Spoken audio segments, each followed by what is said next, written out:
Hey guys, John in Air Outdoors. It is time for another oil change. If you haven't been watching my videos, I'm planning on doing oil changes every 5,000 miles. This is just my thoughts on the best practice for a turbocharged engine. May not be the right thing, but I don't think it's gonna hurt anything. Ford recommends every 10,000. I'm gonna go a little bit better than that. To make this financially reasonable, this Kirkland synthetic, it's like 30 bucks.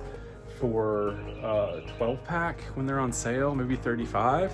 So it really makes the financial aspect of it way more palatable than Ford's, $150 for an oil change. Still gonna let the factory or the dealership do the 10,000 mile service interval, 20,000 mile, 30,000 mile, but I'm gonna supplement that with every 5,000 miles intermediate. But the real test today is to see if my Ronan oil plug actually makes a difference with this in terms of making life easier. So I'm not going to focus on a whole lot other than what you'll see underneath the truck when I get this set up. So yeah, give me a few, I got some other stuff to get set up and then we'll get started. All right, we're gonna try something a little bit different today. We got my GoPro on a forehead mount. We'll try using that for video capture. So this is my Ronan fuel plug, right there. And this is a two-part plug, so the black part stays in the truck. The gold part comes out, but it doesn't actually let any fuel or any oil out.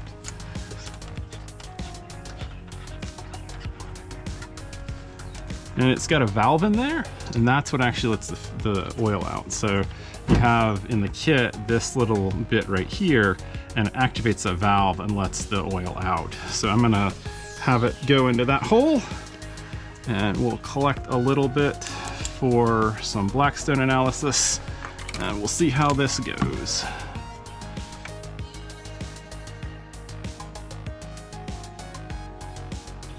And we have oil flow. So depending on how tight or loose you set this up will depend on how fast your oil flows.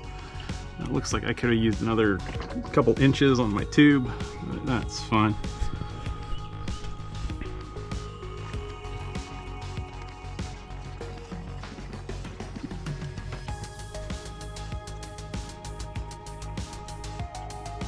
This is far better than the first time I did it, where I felt like I had to protect the cross rail because this splashes straight out. So definitely the first time it's gonna be messy if you're wanting to install one of these, but once you have this installed, this just makes life so much easier.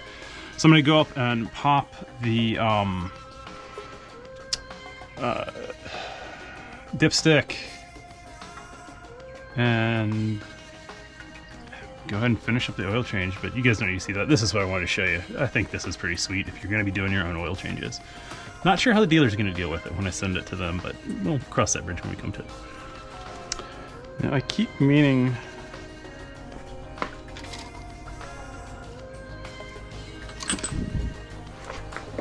to get it, but this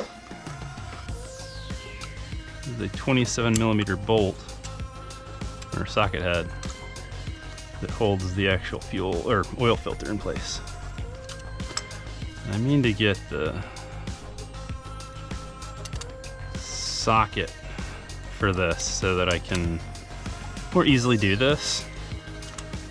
But having said that, the thread tightness isn't really what keeps this oil tight. It actually has a couple different O-rings on it that you replace every time.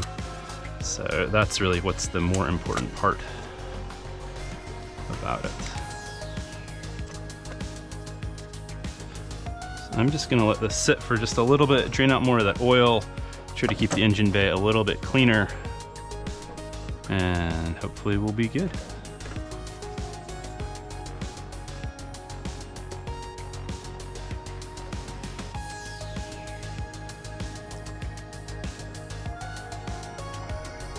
There we go.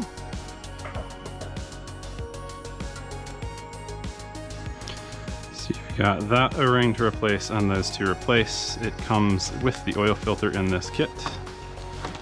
I'm going to go get a pick to make this easier on me.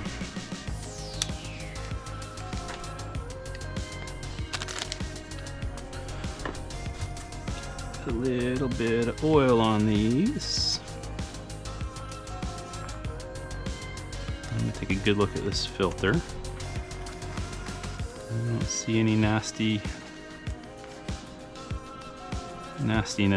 in there.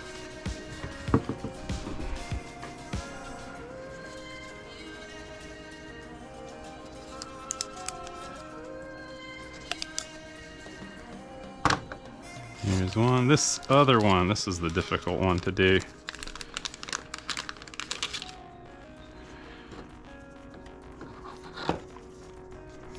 And it's just a little bit tighter of a fit.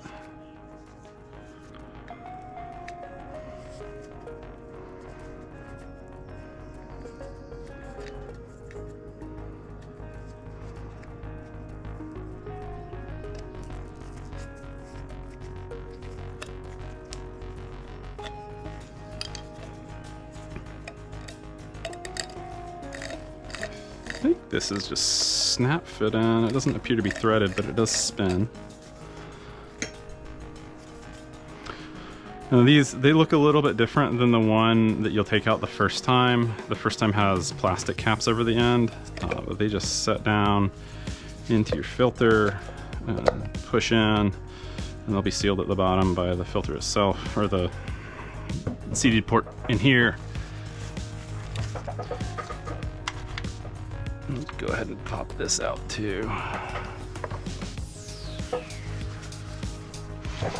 Alright, so you can see that makes the seating surface there. There's still a little bit of oil left in the very bottom, but that won't be a problem. And then you have the large bearing surface where those O-rings fit on the sides. And this just goes right back in how you got it out.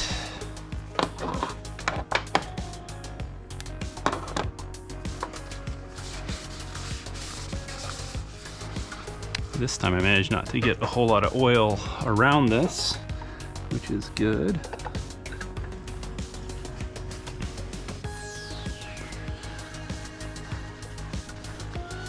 Threads engage just as that first O-ring is hitting.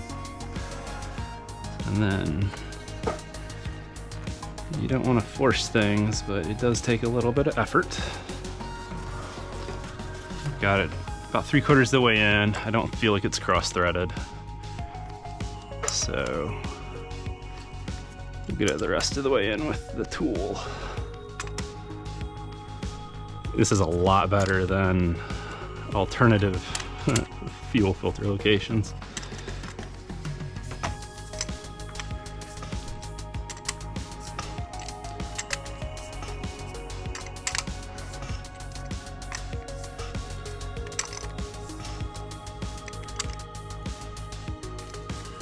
It gives you a torque spec. I don't have the right socket for that, so I'm going to get it tight. Because again, your O-rings are what are really allowing for this to be fixed, not the threads themselves. Someday I'll get the right socket for that, but for now I'm gonna do what I'm gonna do. All right, that appears to have finished draining. So unthread this. Now you can take out the base part, the part that actually kind of stays in the vehicle if you wanted to. Check it for, it's got a magnet on it, so you can check it for whatever. And it will allow a little tiny bit more to drain out if you do that. I'm pretty happy with this, so I'm not gonna do that. We're just gonna plug it back up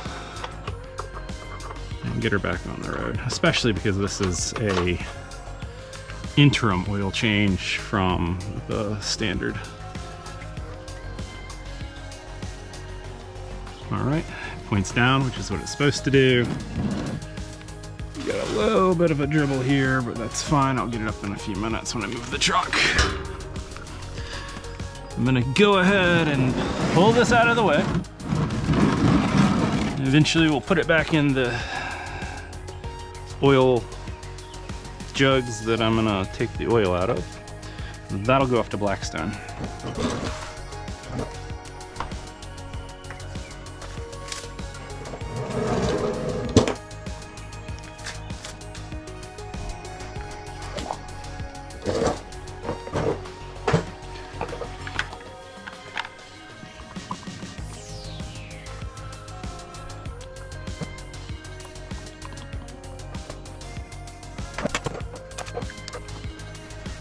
All right, just time to prime the truck and should be done. We'll get everything cleaned up. Let me look underneath, make sure there's no major fluid losses.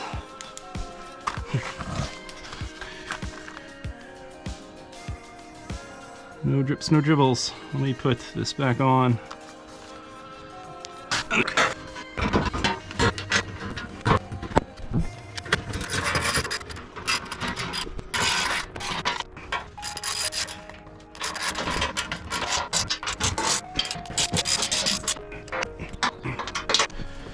Priming procedure.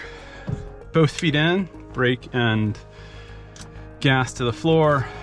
Turn over like it's gonna crank. It's not actually gonna start. And I do it twice. So both feet in. You can let it go once it starts to turn. And that's just using the fuel pump and stuff to, or the oil pump, other things to get the oil circulated through the engine before you actually start it.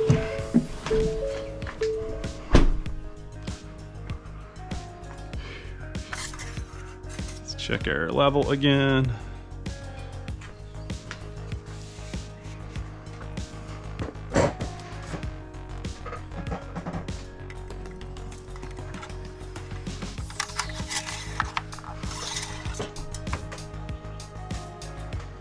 And we're perfect.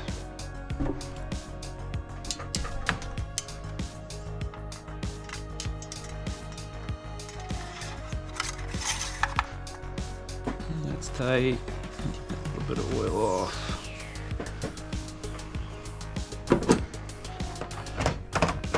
Soon, we're gonna give the truck a wash because it needs it. All right, let me get this out of here so I can finish cleaning up, but until next time. Oh, actually, let's look over the Blackstone Oil Report from the last oil change. This is a 2,500 mile oil change. I'm sending this oil off till next time so we can see what the 5,000 mile looks like, and I'll have another video for that. So as promised, here's the Blackstone Oil Report. Slight elevation to copper, molybdenum, boron, and silicon. However, their comments say that there isn't anything concerning about this. The extra bits they're finding in is normal with first oil changes, new part breaking in, assembly sealer, and that as we do other oil changes going forwards, we'll see fewer and fewer and it will normalize. They did not have any concerns with this from Blackstone, and we'll see what this marches out to with this next sample that I'm going to send off today, and we'll do a video of that later once we have some more data points.